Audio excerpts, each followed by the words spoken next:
Pour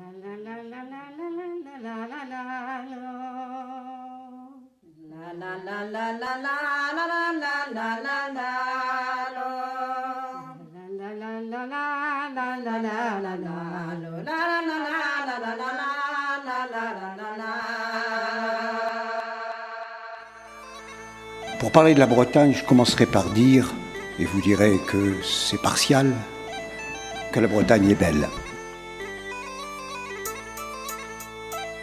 Bonjour à tous, nous sommes ici avec l'ONG Sea Shepherd en baie de Saint-Brieuc. Ici, il y a un projet d'implanter 62 éoliennes, des usines éoliennes, on appelle ça des champs d'éoliennes, mais on parle bien d'usines, c'est un projet mastodonte industriel. Il faut comprendre qu'en fait, ici, on est dans une zone très riche en biodiversité, une zone fragile. On est entre deux zones Natura 2000 et la zone qui n'est pas Natura 2000 remplit de toute façon les critères des zones Natura 2000. Une des choses très choquantes avec ce projet, c'est que Iberdrola Marine a obtenu une dérogation de destruction et de perturbation intentionnelle pour 59 espèces marines protégées. Donc 54 espèces d'oiseaux marins, dont le puffin des Baléares qui est en danger critique d'extinction, et 5 espèces de mammifères marins, donc 4 dauphins et un phoque.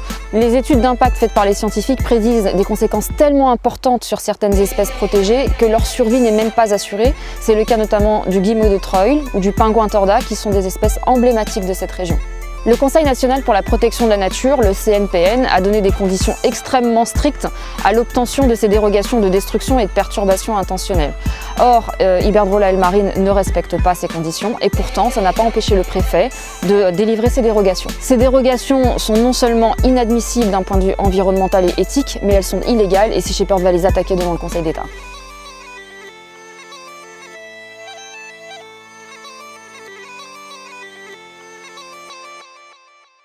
Alors que peut le droit justement dans une affaire telle que la nôtre?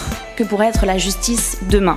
Wild Legal et ses procès simulés, c'est une fenêtre ouverte vers l'avenir. Il s'agit d'une association fondée en 2019 avec cette ambition holistique de créer à la fois une école, mais aussi un incubateur pour faire émerger en France une nouvelle vision du droit, une vision teintée des droits de la nature. Wild Legal, c'est à la fois élaborer, enseigner et pratiquer ces nouvelles théories juridiques.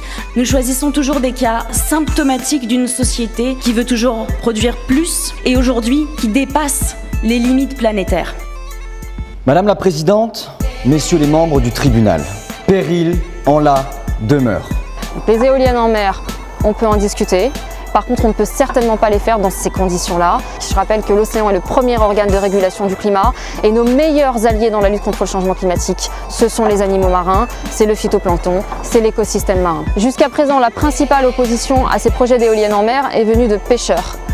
Il est important, il est fondamental à notre sens que ça devienne un vrai débat d'opinion publique parce que ça va avoir un impact sur tout le monde.